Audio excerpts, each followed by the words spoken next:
här står vi i fortfarande 40 graders hetta. Sorry for speaking Swedish, by the way. Ludwig understands me. Tillsammans med Band of Horses. Ben och Ludwig, how are you doing? Doing good, thank you. Perfect. I must ask, how did the two of you meet? Mutual friends. We met. We had a great time, and here we are, basically. Exactly. You know. So yeah, we'd link up together, like when we'd come through town.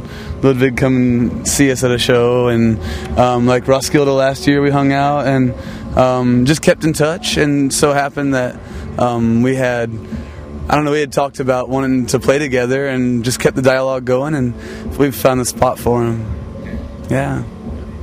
And what did you think, Ludwig, when you got offered to perform and play with Band of Horses?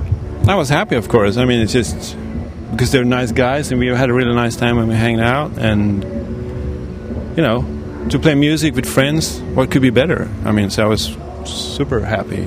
It's cool, you know. Did you know anything about Ludwig's career from before, Ben? A little bit through our mutual friend, our friend's band, Archers of Loaf. They're like heroes where we're from in the southeast of the United States. And he had talked about touring with Ray Wonder back in the day. So I'd heard a little bit, but it took Ludwig sent me like every CD. So I'm doing my homework now and really getting to know the band and all of the stuff that he does, you know.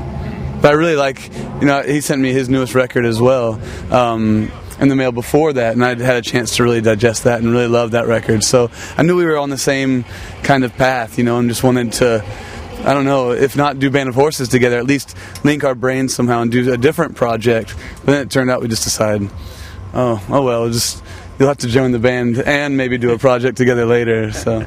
Talking about doing your homework, how does it go for you, Ludwig, learning all the Band of Horses songs?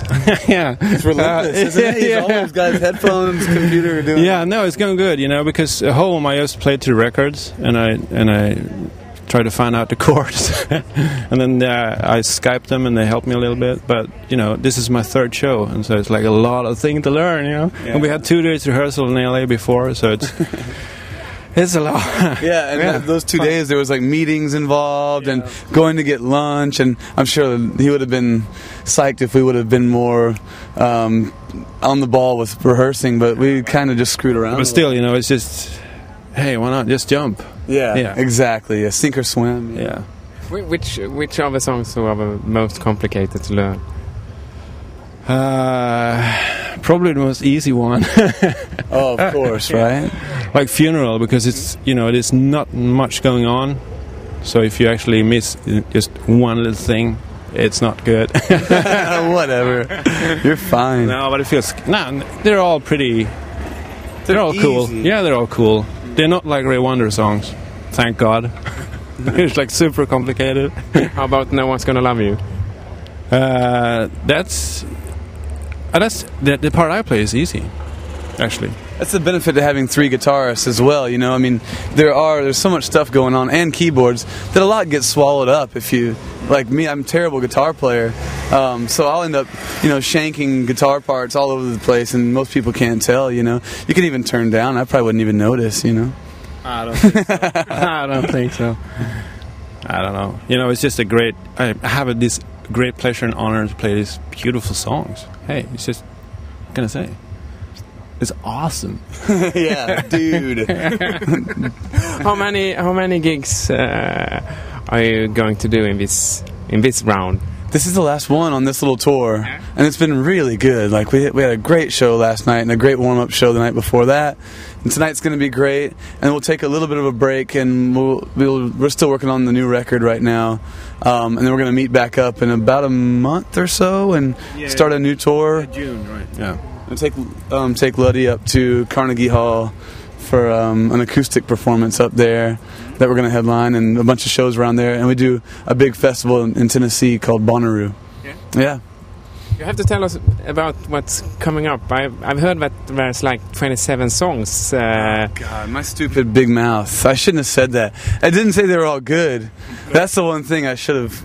Yeah, out of all those songs that we were writing and trying to take more time with this record to ensure that we're not just rushing it. The last record we had maybe 7 songs that we stretched into 10s. Like, that's an album, put it out, you know. So this album we've taken a different approach and decided, let's take our time, bring in as many songs as possible, and work on them as hard as we can until we figure out which ones are really crappy, you know, and which ones are only kind of crappy, and then we'll release those. Yeah. Where are you going to? Have you already? Do you feel that you're finished, or are you still writing? Always. I'll be writing it till the very last day, I'm sure, you know. I mean, I'm always at the last minute, like, I refuse to even name the songs until, like, the management tells me you have to do it now because the art direction has to get taken care of, you know. So it'll be, till the last word is saying, I'll probably be deliberating, you know, whether it's, you know, really bad poetry, you know. This record, I was really lucky to be inspired by having a child, like my first child. Congratulations. Thank you, thanks. Sorry, I wasn't baiting for that, but it was really inspiring time for me, like, to be doing my favorite thing in the world, the best people in the world, you know, like have an amazing job and be able to provide for start a family, you know. And so it was really an intense experience. I think it is for anyone that has kids, you know, your first child or probably any child. But so I was really lucky to be super inspired by that, and so in a way I'm sure a lot of that inspiration permeates the songs, but, you know, without being too outwardly obvious, you know. I mean, all of my writing's try to stay a bit anonymous with it. So, but like having that many songs like we are using, it's kind of like at some point I'm just throw in the towel. Like, what else am I going to write about on this record? You know, like I'm pretty much burnt out on it at this point, I think. So now that we're getting close to putting the vocals on it, I'll really have to like rack my brain to not say something really embarrassing, you know.